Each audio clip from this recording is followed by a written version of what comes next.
जय हिंद प्यारे बच्चों।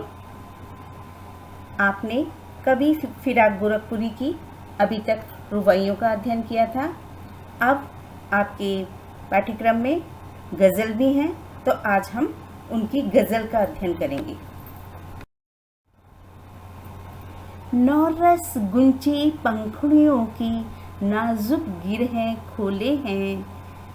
नौरस गुंचे पंखुड़ियों की नाजुक गिरहें खोले हैं। या उड़ जाने को रंगोबू गुलशन में पर तोले हैं। तारे आँखें झपकावे हैं, जर्रा जर्रा सोए हैं। तारे आँखें झपकावे हैं, जर्रा जर्रा सोए हैं। तुम भी सुनो ओ यारो, शब में सन्नाटे कुछ बोले हैं। हम हो या किस्मत हो हमारी, हम हो या किस्मत हो हमारी, दोनों को एक ही काम मिला। किस्मत हमको रो लेवे है, हम किस्मत को रो लेवे हैं। अब इसके कठिन शब्दार्थ भी देख लीजिए। नौरस, नौरस का अर्थ है नया रस।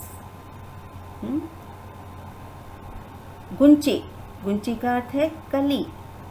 नाजुक, नाजुक माने कोमल। गिरह, गिरह का अर्थ है गांठ, बंधन। रंगोबू, रंग और खुशबू, खुशबू मतलब सुगंध। गुलशन, गुलशन कहते हैं बाग को, बगीचे को। परतोले, पंख फैलाना। परतोले का मतलब पंख फैलाना। झपकावे, आंखें बंद करना और खुलना, पलकों को झपकाना, वो आंखें बंद करना और खुलना। जर्रा जर्रा, जर्रा जर्रा कि कण कण, मिट्टी का कण कण, हर चीज। शब, शब माने रात। सन्नाटा, सन्नाटा एकदम शांति, मौन, चुप्पी। किस्मत, किस्मत का मतलब भाग्य। और एक का अर्थ है एक। तो इस प्रकार से अब इसकी सप्रसंग व्याख्या भी समझ लीजिए। यहाँ पर फिराक गोरखपुरी ने इस गज़ल में, यह कहेंगे कि इस गज़ल के माध्यम से अपनी आंतरिक अनुभूतियों यानी पीड़ा को स्वर दिया है।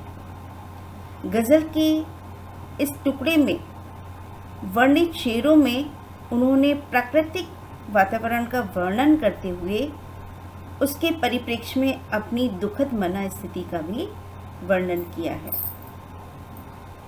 कवि कहता है, नौरस गुंचे पंखुड़ियों की नाजुक गिरह खोले हैं, कि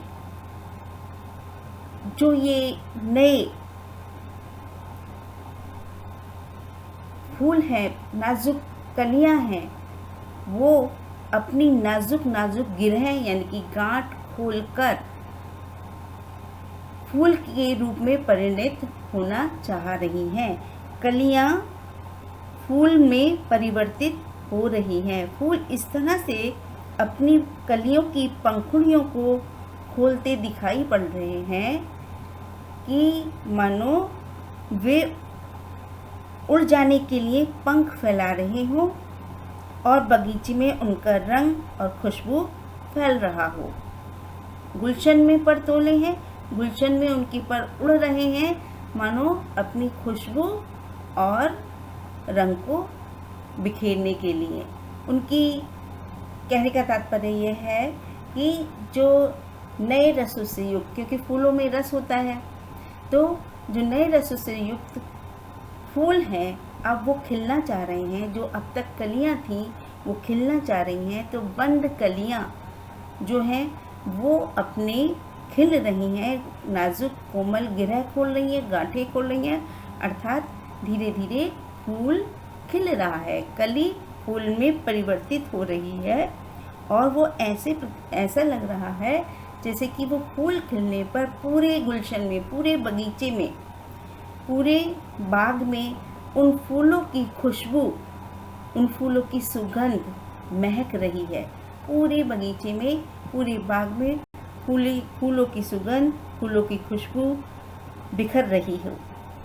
फिर आगे, तारे आंखें झपकावे हैं, जर्रा जर्रा सोए हैं। तुम भी सुनो हो यारो, शब में सन्नाटे कुछ बोले हैं, तारे आंखें झपकावे हैं। यानी कि रात का समय है और रात के समय में क्या हो रहा है, जो तारे हैं वो टिमटिमा रहे हैं, आंखें झपकावे हैं यानी कि टिमटिमा रहे हैं, दिखाई दे रहे हैं, और जर्रा जर्रा सोए हैं। और पृथ्वी पर कण कण सोया हुआ है, हर व्यक्ति सोया हुआ है, सब जगह बिल्कुल तरह से शांति है। तुम भी सुनो हो यारो, सब में सन्नाटे कुछ बोले हैं। कि हे दोस्तों, हे यारो सुनो कि सब में, सब माने रात, कि रात के समय जब बिल्कुल सन्नाटा है, सब सोए हुए हैं, तो उस सन्नाटे में भी कुछ बोलता हुआ सा लगता है। तो रात का इसमें वर्णन है जिस समय तारे पूरी तरह से जगमगा रहे हैं, टिमटिमा रहे हैं, और पृथ्वी पर बिल्कुल सन्नाटा है, सब लोग सोए हुए हैं।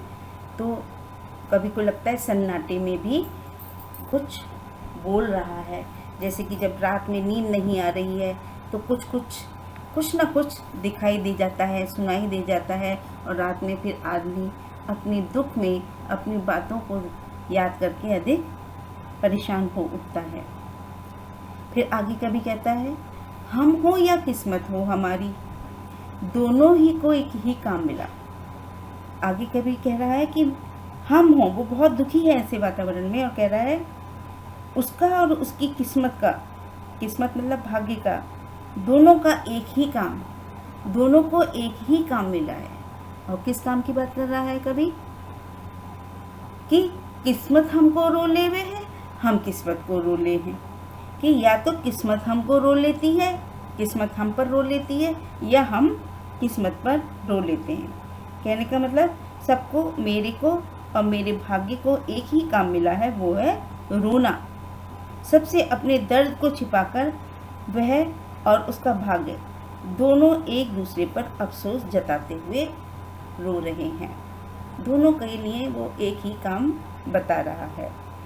संभवतः यह कबीर जैसी रुलाई है, जहाँ कबीर कहते हैं, सुखिया सब संसार है, खाए अरु सोबे, दुखिया दास कबीर है, जागे अरु रोबे।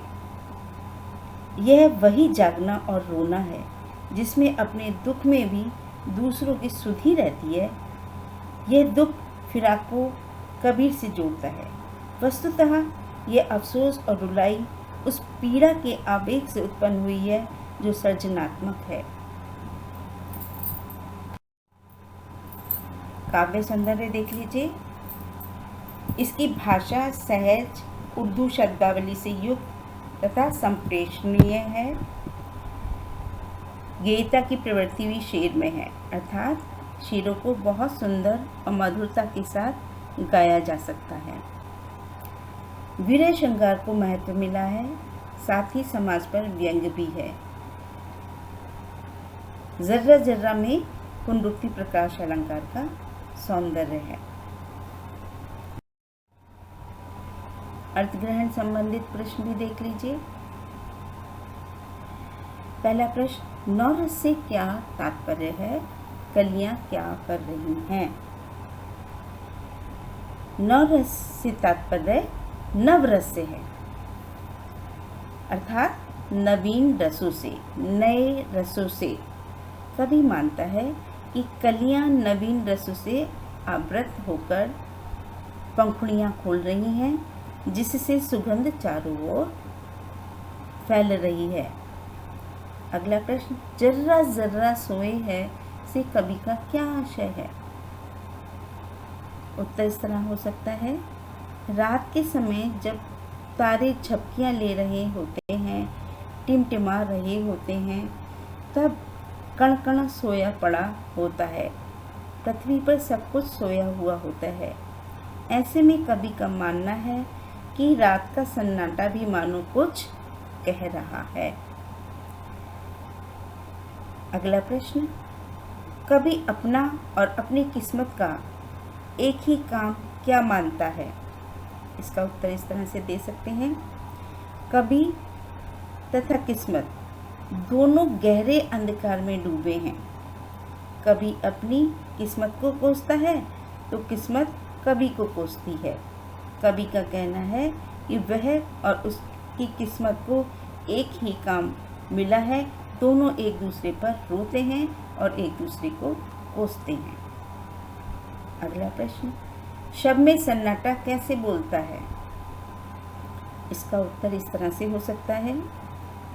शब यानी कि रात, रात के समय जब चारों ओर चुप्पी है तब मौन भी अपनी व्यथा का बयान कर रहा है। इस चुप्पी के दुख को चाहकर भी कभी सुन नहीं पाता। सौंदर्य बोध संबंधित प्रश्न भी देख लीजिए। काव्यांश का भाव सौंदर्य अपने शब्दों में लिखिए। भाव सौंदर्य इस प्रकार होगा। कवि कहता है कि फूलों ने अपनी पंखुड़ियां खोली हैं, जिससे कि चारों ओर सुगंध फैल गई है।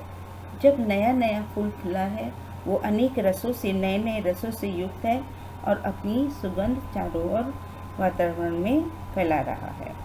रात के सन्नाटे में तारे झपकते हैं, टिमटिमाते हैं, दिखाई देते हैं तथा सारी दुनिया सो रही होती है।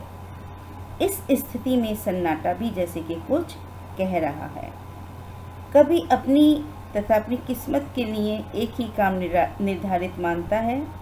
कभी अपनी किस्मत पर रोता है तो किस्मत भी उस पर रोती हुई प्रतीत होती है।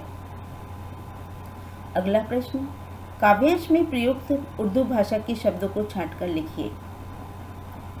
तो इसमें उत्तर इस तरह से होगा। काव्यांश में जो उर्दू के शब्द हैं वो हैं नाजुक, गुंचे, गिरहें, गुलशन, जर्रा आदि ये उर्दू भाषा के शब्द हैं।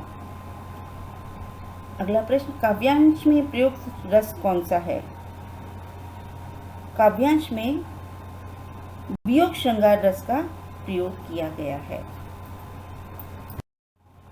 तो बच्चों, ये था हमारा आज का सेशन। उम्मीद करती हूँ आज का सेशन आप सभी को पसंद आया होगा। अगर आपको आज का सेशन पसंद आया है तो इस वीडियो को लाइक करें और साथ ही साथ अगर आपके किसी भी तरह के कोई प्रश्न हो तो कमेंट बॉक्स में कमेंट करें। साथ ही इस वीडियो के लिंक को ज़्यादा से ज़्यादा बच्चों के साथ शेयर भी करें। इसके साथ ही इस चैनल को सब्सक्राइब करें और प्रेस करें बेल आइकन पे, ताकि समय समय पर आने वाली वीडियोस का नोटिफिकेशन आपको मिलता रहे। आज के लिए बस इतना ही। धन्यवाद, बहुत बहुत धन्यवाद।